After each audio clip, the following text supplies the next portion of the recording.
നിങ്ങളൊരു സിനിമ കാണാൻ വേണ്ടി തിയേറ്ററിൽ പോകുന്ന സമയത്ത് തൊട്ടടുത്തിരിക്കുന്നവൻ ഒരു കോഴീനെ കൊണ്ട് വന്ന് അങ്ങനെ ഉണ്ടാവും. വീഡിയോ തുടങ്ങുന്നതിന് മുന്നേ നമ്മുടെ അക്കൗണ്ട് ഒന്ന് ഫോളോ ചെയ്യുക, അത് നിങ്ങളുടെ ഫ്രണ്ട്സിനൊക്കെ ഒന്ന് ഷെയർ ചെയ്ത് കൊടുക്കുക.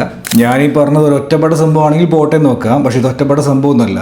കോഴീനെ പിടിച്ച് തിയേറ്ററിൽ വരിക, കോഴിയുടെ ഡ്രസ്സ് ഇട്ട് വരിക, അതേപോലെ തന്നെ സോംബിയുടെ ഡ്രസ്സ് അണിഞ്ഞ് തിയേറ്ററിൽ വരിക, പോപ്കോൺ വാരി എറിഞ്ഞ പ്രശ്നം ഉണ്ടാക്കുക, ഇതൊക്കെ ഒരു സർവ്വസാധാരണമായിട്ടുള്ള സംഭവങ്ങളായി മാറി ഇപ്പം തിയേറ്ററിൽ അമേരിക്കയിൽ.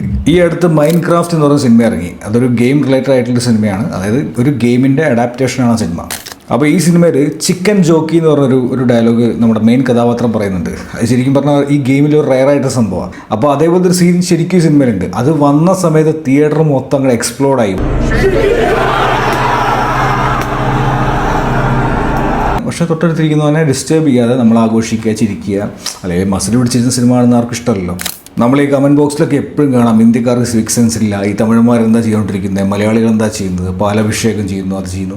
എന്തായാലും ഇനിയിപ്പോൾ ആരും പറയാൻ പോകുന്നില്ല, കാരണം അമേരിക്കയിൽ ഇത് തന്നെ അവസ്ഥ. സിനിമയിലോട്ട് വരികയാണെങ്കിൽ നിർബന്ധമായിട്ട് കാണുന്ന സിനിമയാണെന്നൊന്നും ഞാൻ പറയുന്നില്ല, കാരണം അതൊരു സിമ്പിൾ സിനിമ, വലിയ കഥയും കാര്യങ്ങളൊന്നുമില്ല, നിങ്ങൾക്ക് മൈൻഡ്ലെസ് ആയിട്ട് ഇരുന്ന് കാണാം. അത് വെറുതെ നമ്മൾ ഈ ഭക്ഷണമൊക്കെ വരുന്ന സമയത്ത് വെറുതെ നോക്കി ഇടിച്ചിരിക്കില്ല, അങ്ങനത്തെ ഒരു സിനിമയാണ്. ഞാൻ തിയേറ്ററിൽ പോയി കണ്ടാണ്. സോ നിങ്ങൾക്ക് സമയമുണ്ടെങ്കിൽ OTT വരുന്ന സമയത്തോ അല്ലെങ്കിൽ തിയേറ്ററിൽ ഇപ്പോൾ ഓടുന്നുണ്ട്, പോയി കാണാം. സോ നിങ്ങൾക്ക് വീഡിയോ ഇഷ്ടമെങ്കിൽ four days flicks. See you in the next video.